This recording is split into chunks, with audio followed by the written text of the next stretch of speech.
আমি একজন হিন্দু, আমি মুসলিম ধর্মকে শ্রদ্ধা সম্মান করি, খ্রিস্টান, বৌদ্ধ সব ধর্মকেই শ্রদ্ধা এবং সম্মান করি। এখনকার যে রায়হান রাফি, এখন যে তুফানি রায়হান রাফি, প্লিজ তারপর আমাকে বকো না, একটু গুছিয়ে বললো, আমি বাচ্চা মানুষ, আমি তো বকা খেতে পারি যেহেতু আমি ছোট। আমার কাছে রায়হান রাফির সবকিছু ভালো লাগে। রায়হান রাফি এত ট্যালেন্টেড একজন পারসন, এরকম ট্যালেন্টেড পারসন যদি আরো 10টা থাকে তাহলে আমাদের ইন্ডাস্ট্রি অন্য জায়গায় চলে যাবে। সবার দোয়া নিয়ে কালকে শুটিং এ যেতে পারছি, এই জিনিসটা আমার খুবই ভালো লেগেছে। এরপর থেকে শুনলাম মাঝখান থেকে কেমন আছেন আপনারা সবাই? আচ্ছা, আমার একটা প্রশ্ন, এটা সবারই প্রশ্ন, আপনি তো চমকান কেন? প্রত্যেকটা আর্টিস্টের প্রত্যেকটা আর্টিস্টকে নিয়ে আপনি চমকান, এত চমকান কেন আপনি? আমি চমকাই না, আমি বলেছি যে কেউ যখন খুব ভালো অভিনয় করে, যখন ওটা আপনাকে চমকে দেয়, বিষয় হচ্ছে তো বিষয়টা আমি সব দর্শকই কথা। যাই হোক, চমকানো ভালো এবং আমরাও ট্রাই করছি আপনাদের চমকানোর উইথ ব্ল্যাক মানি। আমার আসলে তুমি এত ভালো লিখতে কবে শিখলা? ভালো তো তুমি সবার অ্যাটেনশন নিয়ে নিলে এই কথাটা বলে। এক্স্যাক্টলি, এটা তোমার কাছ থেকে শিখেছি। রায়হান রাফির প্রথম নায়িকা রায়হান রাফি হেডলাইন দিয়ে দিবি পূজাকে ছিল।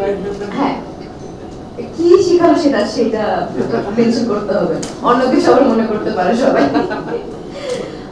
আমার আসলে বলতে গেলে এটা প্রথম ওয়েব সিরিজের আগে আমি কাজ করিনি এবং সবার সাথে আমার প্রথম কাজ একজন বাদে, সে হচ্ছে রায়হান রাফি, যার সাথে এর আগে 2টা কাজ হয়েছে আমার। আর বাদ বাকি যারা আছেন, রুবেল স্যার, সালাউদ্দিন আবু স্যার, যারা আছেন সবার সাথে আমার প্রথম কাজ এবং সবাই অনেক সিনিয়র আর্টিস্ট এবং আমার হাতটা এখনই কাঁপছে এবং এই ডিসিশনটা নেওয়া খুবই ভালো হয়েছে যে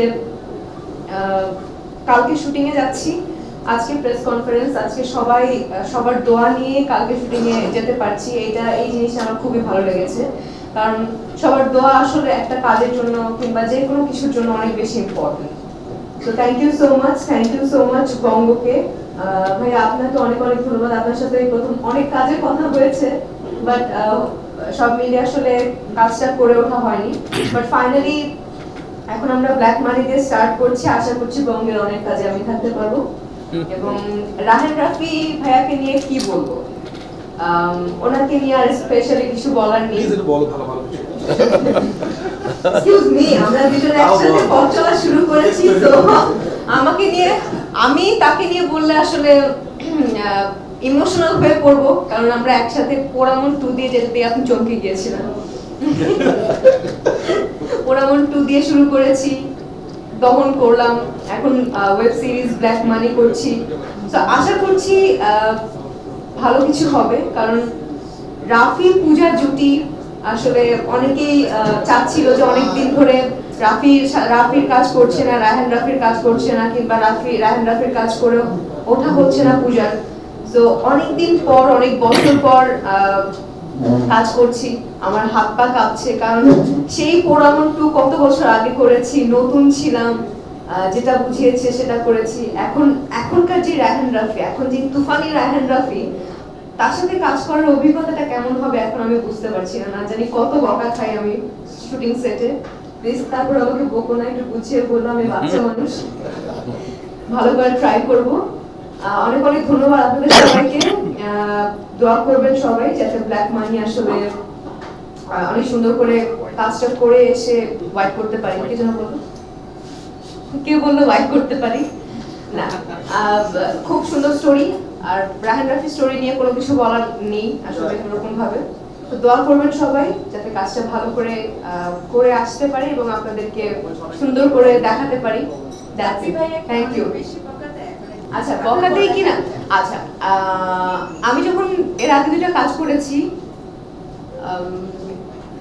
থ্যাংক গড আমি বকা খাইনি, বাট এখন আমি যেটা বললাম না, যে এখন তুফানি ডিরেক্টর রায়হান রাফি, এখন বকা খাবো কিনা আমি জানি না, এটা কালকে বুঝতে পারবো। আমি খুবই ভয়ে আছি। আমি কোনোদিন আদিতে বকা চলে তুমি শুনছো? আমি শুনিনি, বাট আমি তো বকা খেতে পারি যেহেতু আমি ছোট। আপনার প্রশ্নই বুঝিনি, নেগেটিভ কি আছে আসলে? আপনার কাছে হয়তো আপনার কাছে ভালো লাগে, তোমার কাছে ভালো লাগে আছে না যে বকা? আমার কাছে রায়হান রাফির সবকিছু ভালো লাগে। রায়হান রাফি এত ট্যালেন্টেড একজন পারসন, এরকম ট্যালেন্টেড পার্সন যদি আরো 10টা থাকে তাহলে আমাদের ইন্ডাস্ট্রি অন্য জায়গায় চলে যাবে। কিন্তু আমাদের হচ্ছে একজনই রায়হান রাফি, একজনই এরকম ট্যালেন্টেড পার্সন। আরো অনেকেই আছে, অনেকে ছোট করছি না, বাট রায়হান রাফি ইজ রায়হান রাফি। যেহেতু তার ফার্স্ট চাইল্ড, আমি মানে ফার্স্ট চাইল্ড বলতে তার প্রথম মুভিতে, আমি বলি এটা শেষ করি না হলে উনি কষ্ট পাবে, প্রথম মুভিতে প্রথম নায়িকা হিসেবে আমি ছিলাম, তো বকা দেওয়ার সেই রাইটটা তার আছে। আমি অন্যদের ব্যাপার জানি না, আমাকে বকা দিলে আমি খুশি হব যাতে কাজটা ভালো হয়। অনেক ধন্যবাদ। পূজা চেরিয়ে আমাদের মাঝে এসছেন আরেকজন অভিনেতা, এই ব্ল্যাক মানি সুমন আনোয়ার। যাকে দেখলে চমকে যায় সবাই, যাকে দেখলে চমকে যায় না সবাই, তাকে কিছু বলার জন্য অনুরোধ করছি। রাজমহলের পূজা নিয়ে অনেকেই আমাদের কাছে বিভিন্ন মণ্ডপে বানানো হচ্ছে, তো অনেকে সংখ্যা প্রকাশ করেছেন নিজেও কি আসলে এটা মনে করছেন? না দেখুন, এই ব্যাপারটা আমি না চাই, কিন্তু আমাদের উচিত প্রত্যেকটা ধর্মকে শ্রদ্ধা করা। আমি একজন হিন্দু, আমি মুসলিম ধর্মকে শ্রদ্ধা সম্মান করি, খ্রিস্টান, বৌদ্ধ সব ধর্মকেই শ্রদ্ধা এবং সম্মান করি, এবং আমার কাছে মনে হয় আপনাদের সবারই সব ধর্মকে শ্রদ্ধা করা উচিত, সম্মান করা উচিত। তো ওই ব্যাপারে আমি কিছু বলবো না। ধর্ম যার যার উৎসব সবার, এটুকুই বলবো। তবেই আসলে আমি লোকসটা করা হয়েছে, আমি নিজেকেই চিনতে পারিনি যে এটা কি আসলেই আমি, কারণ এই লুকটা আসলে আমি কখনোই আমি রিয়েল লাইফেও নিজেও দেইনি, এবং কোনো প্রোগ্রাম কিংবা কোনো সিনেমা কোনো কিছুতেই আসলে দেওয়া হয়নি।